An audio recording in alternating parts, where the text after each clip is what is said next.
Hello, friends. Thanks so much for being here at Non-Toxic Home. We're coming at you from our non-toxic home. Today we're going to talk about faith again. Whew. Oh my goodness, friends. Have you been spending much time with God lately? I hope so, because you really need it. We all need it. And I'm not going to lie to you, I do miss a day here and there, especially when my husband's home on the weekend. That's not an excuse, right? That's not an excuse, but I do. Anyways. Oh, this world that we're living in is just unbelievable, isn't it? Are you seeing what I'm seeing? Are you seeing all the lies? Whoa. Wow. Now, I already knew from my research over the years into things like fluoride, natural rubber latex, toxins, chlorine, pharmaceuticals, all of those sorts of issues, DDT being sprayed on children, cocaine, cough syrup for kids.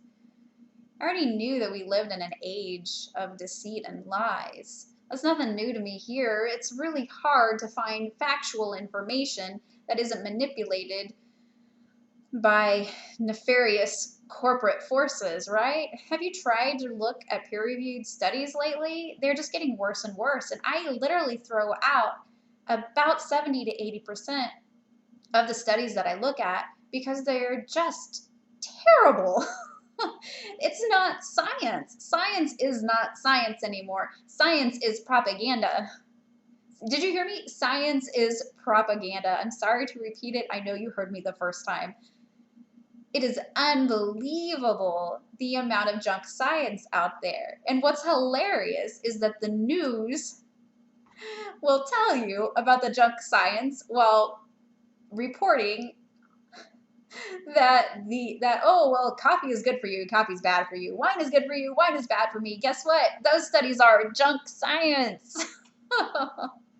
So they're full of it. Don't listen to them. They don't know what they're talking about. They're just sharing propaganda. They're already bought and paid. God have mercy on their souls, right? Well, for at least the past month, almost every time I've spent time with God, which, like I said, it's almost every day, not every day. I'm sorry, God. Please forgive me. Deceit and lies have been what I've opened my Bible up to. And it's not just in the New Testament. There is a lot in Revelation about deceit and lies.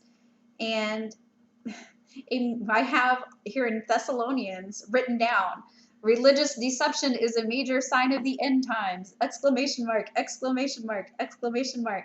Now, if you go to Thessalonians, chapter 2, now we beseech you, brethren, by the coming of our Lord Jesus Christ, and by our gathering together unto him, that ye be not soon shaken in mind, or be troubled, neither by spirit, nor by word, nor by letter as from us, as that the day of Christ is at hand. Let no man deceive you by any means, for that day shall not come, except there come a falling away first, and that man of sin be revealed, the son of perdition. Now the falling away, in my opinion, is from truth. If you look at the church today, the church is a mess. The church is not of God anymore. I have multiple friends who, even some were previously ministers, who've left churches because Satan is attacking and is finding a foothold in most churches. Not all of them, but Satan doesn't need to go to the streets, to the drug dens, to spread his chaos. Those things run themselves, right? He doesn't need to be there. He doesn't need to go there. He needs to infiltrate the body of believers to deceive us. And he's done that. He's been very effective. Just look at how believers squabble amongst themselves about minor doctrine issues. Look at the split between so many denominations. I'm non-denominational. I believe that denominations are not of God. That's my personal opinion. Now, if you go on to verse 9, Even him whose coming is after the working of Satan with all power and signs and lying wonders, and with all deceivableness of unrighteousness in them that perish, because they receive not the love of the truth, that they might be saved. Do you love the truth? I love the truth. I love the truth so much. I research it all the time. And for this cause, God shall send them a strong delusion, that they should believe a lie. Oh my goodness. That they all might be damned who believeth not the truth, but had pleasure in unrighteousness. Religious deception, a major sign of the end times, right? Now, another verse, Matthew chapter 24, verse 4, and Jesus answered and said unto them, take heed that no man deceive you. You can't trust anyone to tell you the truth these days, and that means me too. You have to do your own research. And that's why I'm constantly telling people, at least when I write, I often forget in my videos, don't believe me. Research it. Don't trust me.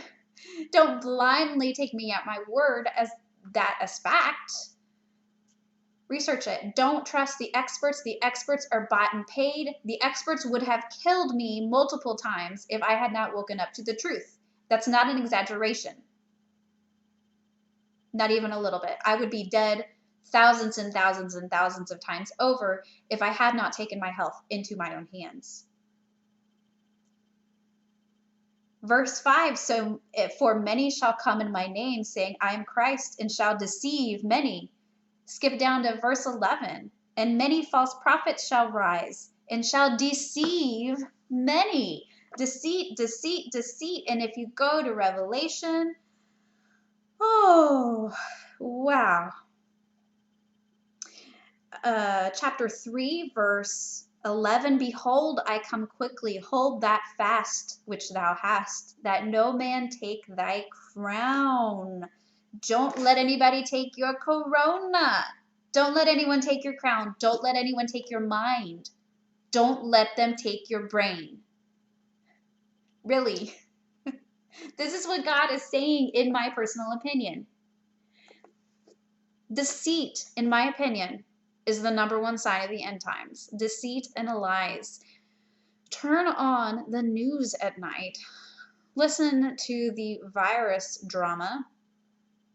Watch the grand, masterful play.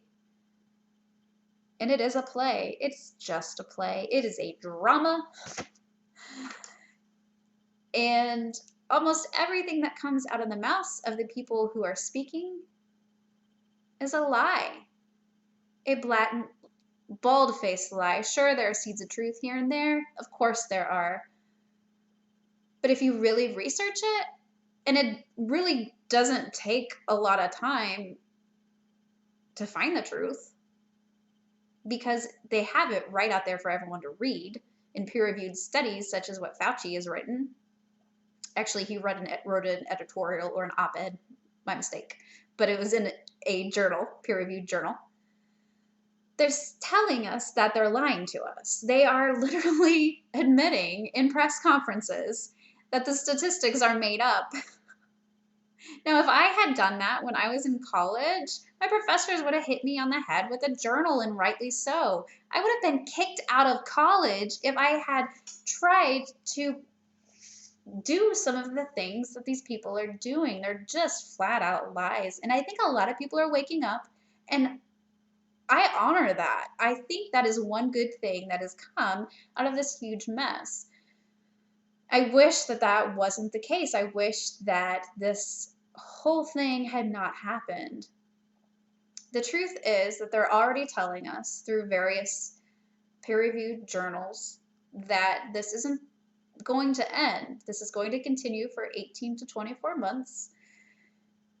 Today is May 5th, 2020. It's going to keep going, and it's going to keep going until they have and the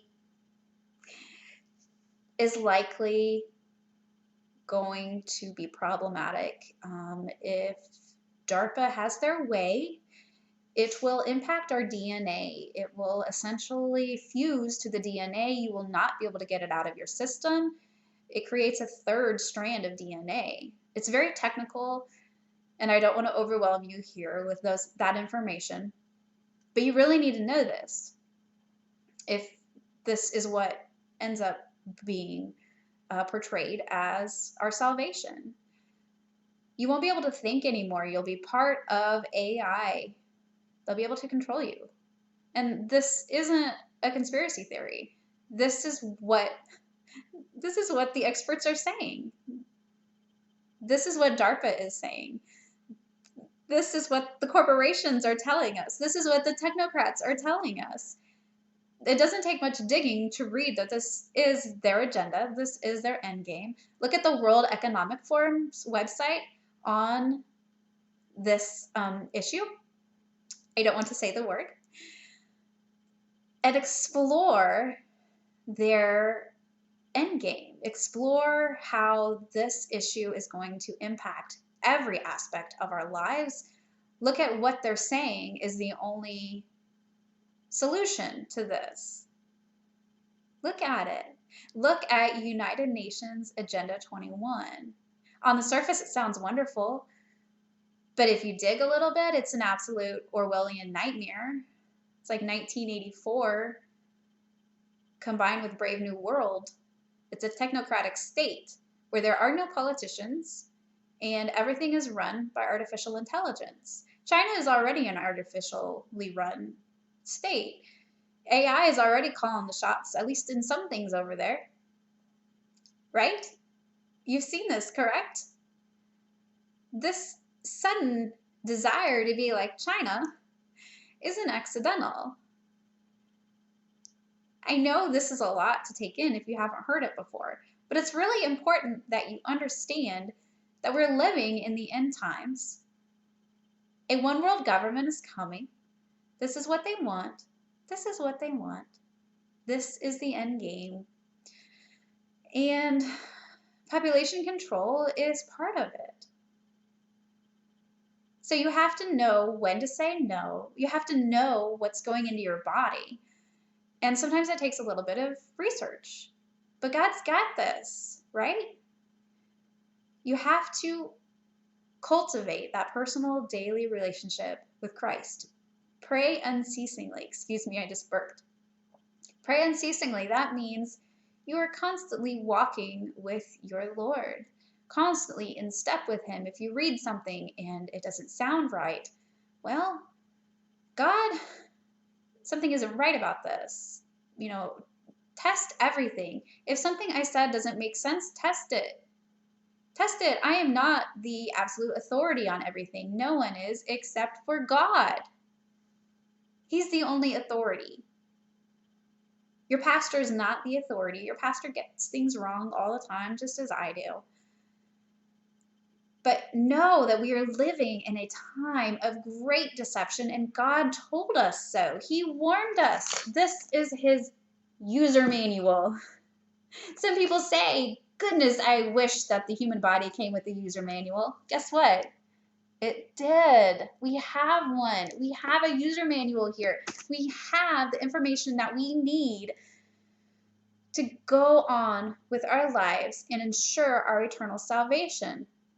If anything comes along that we are required to receive and worship anyone or anything else, including any political system, a one world religion is coming, one world money is coming, one world everything is coming. That's just the fact of the matter.